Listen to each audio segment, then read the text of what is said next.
23 जून 2024 को हरियाणा के यमुनानगर में रविवार को शाम के समय वहां के लोग अचानक तब सकते में आ गए जब शहर के आजाद नगर इलाके में एक मकान से मां बेटे की हत्या की खबर सामने आई। दिन दहाड़े रिहायशी इलाके में यूं किसी की हत्या हो जाना अपने आप में एक बहुत बड़ा सवाल था। और फिर यह मामला तो दो कत्ल का था। दरअसल जिस परिवार में मां बेटे की हत्या हुई थी उस परिवार में केवल 3 लोग ही थे, जिनमें 45 वर्षीय मीना, 23 साल का उसका बेटा राहुल और 27 साल की काजल थी। जब मीना और राहुल का कत्ल हुआ तो उस समय इत्तेफाक से काजल घर में नहीं थी। घटना के दौरान जिस तरह कातिलों ने घर के सारे सामान को बिखेर दिया था, उसे देखकर तो यही लग रहा था कि शायद उनका इरादा लूटपाट करने का था, जिसका विरोध करने पर उन्होंने मीना और उसके बेटे की हत्या कर दी। इसके बाद शाम करीब 4 बजे जब मीना की बेटी काजल वापस आई तो घर का मंजर देखकर उसके कदम ठिठक गए, क्योंकि घर का दरवाजा खुला हुआ था। लेकिन जैसे ही वो अंदर गई तो उसके होश खराब हो गए, क्योंकि सामने ही ड्राइंग रूम के फर्श पर उसके भाई राहुल की लाश पड़ी थी। पहले तो उसे समझ में ही नहीं आया कि अब वो करे तो क्या करे, लेकिन फिर वो हिम्मत जुटाकर अंदर के कमरे में गई। लेकिन वहां उसने जो कुछ देखा उसके बाद तो उसकी रही सही हिम्मत भी टूट गई, क्योंकि कमरे के अंदर बेड पर उसकी मां मीना की लाश पड़ी थी।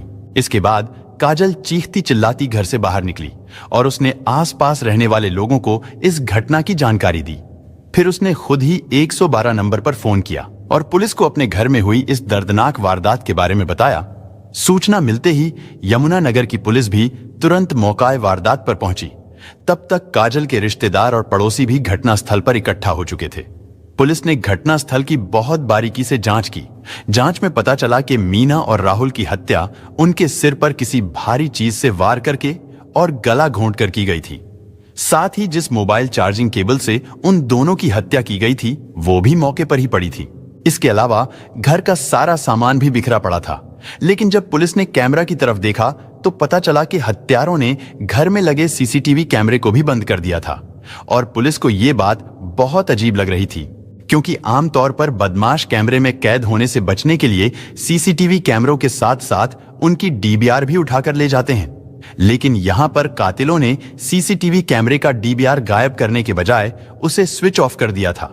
सीसीटीवी कैमरे को बंद करना इसलिए भी अजीब लग रहा था क्योंकि इससे कैमरा बंद होने के पहले के फुटेज का कैमरे में कैद होना तो साफ था और इससे किसी भी लुटेरे या कातिल का पकड़ा जाना भी पक्का था।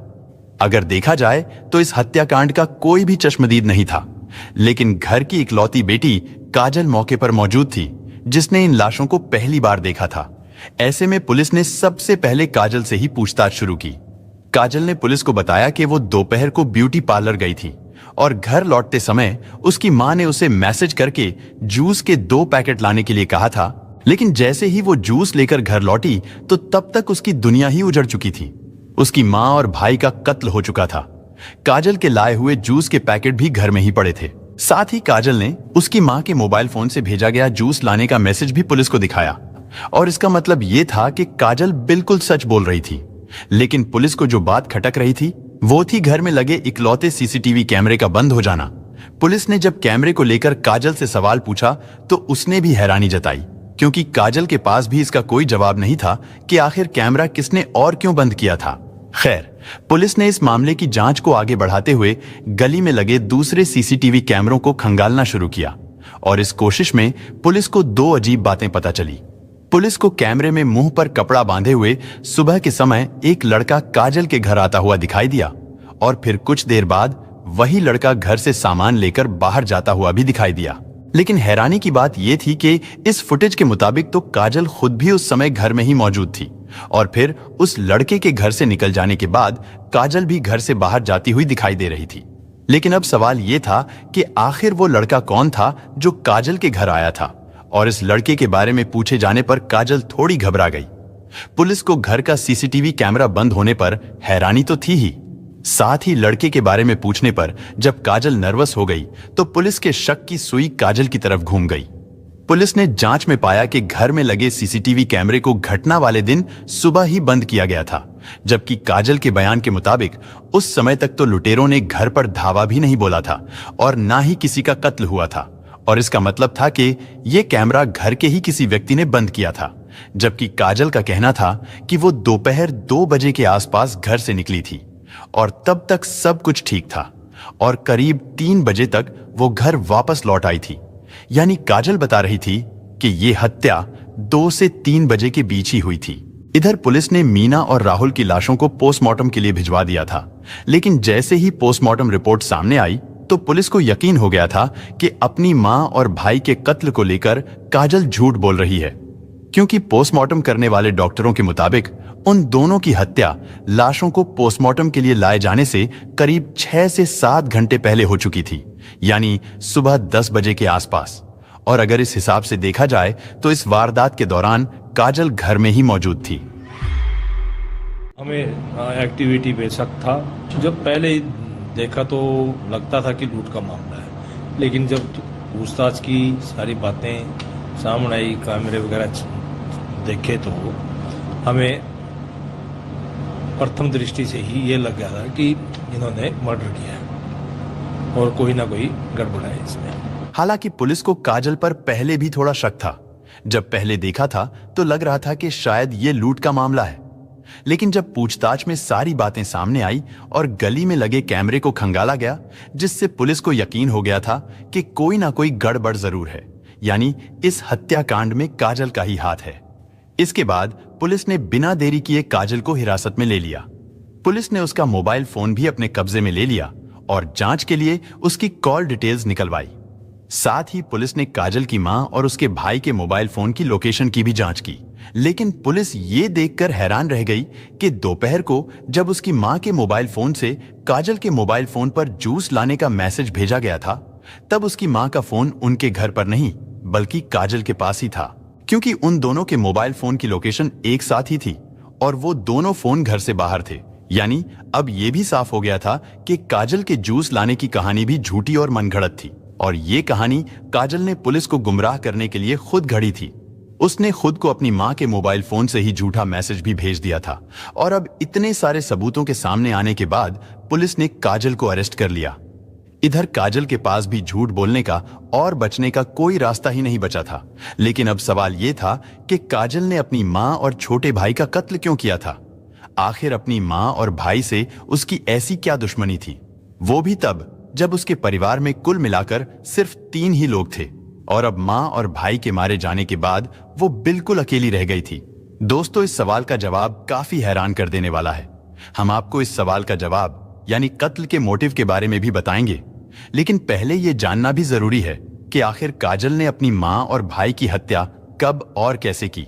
दरअसल काजल ने अपनी मां और भाई को मारने की साजिश पहले ही रच ली थी और इस साजिश में उसने अपने एक ममेरे भाई कृष को भी शामिल कर लिया था।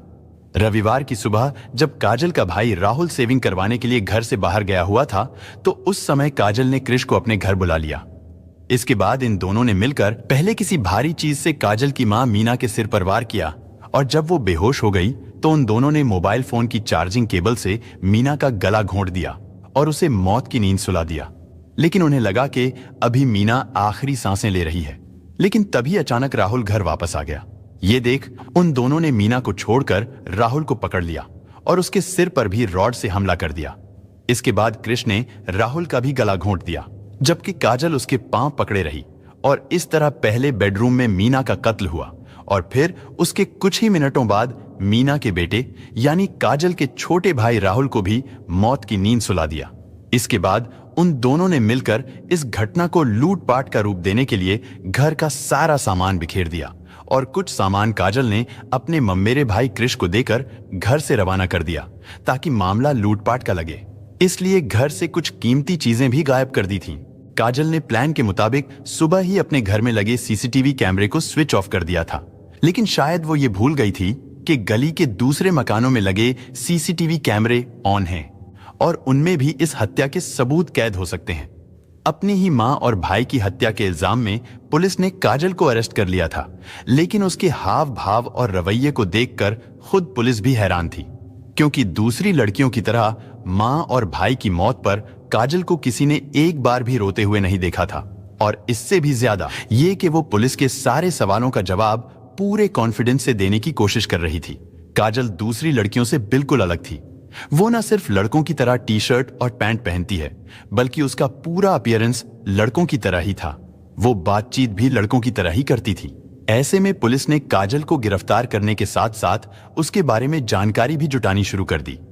पुलिस को पता चला कि काजल बचपन से ही लड़कों की तरह रहती है और घर में भी वो एक कमरे में अकेली रहती है।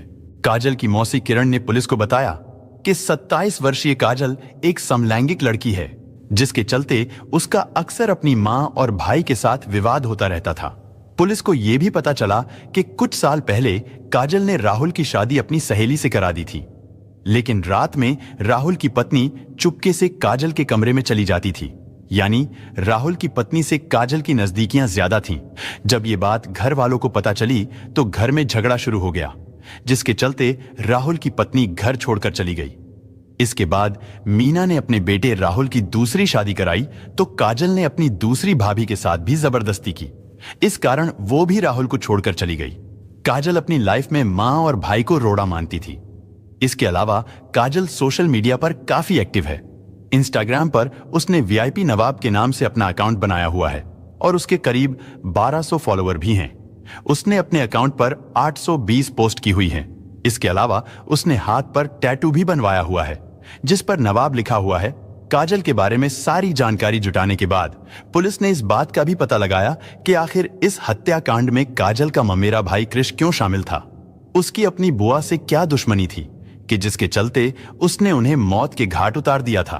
पुलिस के अनुसार काजल की मां मीना अपने घर में सबसे बड़ी बेटी थी। बाकी सारे भाई बहन उससे छोटे थे और जब काजल के नाना की मौत हुई थी तब मीना की मां ने अपने 40 गज के मकान और 200 गज के प्लाट की वसीयत बड़ी बेटी मीना के नाम कर दी थी। उन्होंने वसीयत में लिखवाया था कि जब सारे बच्चे बड़े हो जाएंगे तब इस संपत्ति का सभी में बंटवारा कर दिया जाएगा। लेकिन जब सब बड़े हुए तो मीना ने बंटवारे से मना कर दिया और इसी वजह से उसका अपने भाई शिवा और बहन किरण के साथ विवाद भी हुआ था। इधर पिता की मौत के बाद कृष को भी लग रहा था कि कहीं अब उसे घर से भी बेदखल ना होना पड़े, इसीलिए उसने 2.5 महीने पहले अपनी बुआ की लड़की काजल से दोस्ती कर ली। इसके बाद उन दोनों के बीच ये तय हुआ कि अगर मीना और राहुल को रास्ते से हटा दिया जाए तो 58 गज का पूरा मकान काजल का हो जाएगा, जबकि कृष को 40 गज का मकान और 200 गज का प्लाट मिल जाएगा। और इस तरह उन दोनों ने मिलकर प्रॉपर्टी के लिए यह साजिश रची। काजल प्रॉपर्टी के साथ साथ अपनी आजाद ख्याली के लिए भी अपनी मां और भाई से छुटकारा पाना चाहती थी। इन्हीं कारणों के चलते उन दोनों ने अपने परिवार के 2 लोगों की जान तो ले ली थी, लेकिन फिर फौरन पकड़े भी गए। हालांकि पुलिस ने इस मामले में काजल और कृष के कुछ और रिश्तेदारों को भी अरेस्ट किया है, जो मीना और राहुल की हत्या में प्रॉपर्टी हासिल करने के लिए शामिल थे। आरोपी काजल की गतिविधियों पर पुलिस को शुरुआती जांच में उस समय ही शक हो गया था, जब काजल के अपनी मां और भाई के शवों को देखकर ना तो उसकी आंखों में कोई आंसू था और ना ही उसके चेहरे पर अपनों को खोने का गम दिखाई दे रहा था। इसके बाद पुलिस ने जब कड़ी से कड़ी जोड़कर जांच को आगे बढ़ाया तो 24 घंटों के अंदर ही इस दोहरे हत्याकांड का खुलासा कर दिया गया। अपराधी भले ही कितना भी शातिर क्यों ना हो, लेकिन अगर पुलिस अपनी पर आ जाए तो अपराधी कानून से बच नहीं सकता। बहरहाल पुलिस ने इस केस में काजल के मामा के लड़के कृष और उसके बड़े भाई को भी अरेस्ट कर लिया था। थाना शहर यमुनानगर एसएचओ जगदीश चंद्र का कहना है कि काजल और कृष को रिमांड खत्म होने के बाद कोर्ट में पेश किया गया, जहां से दोनों को जेल भेज दिया गया। इस केस में कृष के बड़े भाई ईशांत को भी गिरफ्तार किया गया है। वो भी इस हत्या की साजिश में शामिल था। उसे मीना और राहुल की हत्या किए जाने की पूरी जानकारी थी। दोस्तों, इस घटना को सुनाने का उद्देश्य किसी का दिल दुखाना नहीं है, किसी को परेशान करना नहीं, बल्कि आपको जागरूक करना है, आपको सचेत करना है। दोस्तों, इस पूरी घटना के बारे में आपकी क्या राय है, कमेंट बॉक्स में जरूर बताएं। और अगर हमारी मेहनत पसंद आई हो तो इस वीडियो को लाइक करते हुए शेयर भी करें। अगर आपने अब तक चैनल को सब्सक्राइब नहीं किया है तो हमारे चैनल को सब्सक्राइब कर लीजिए। धन्यवाद।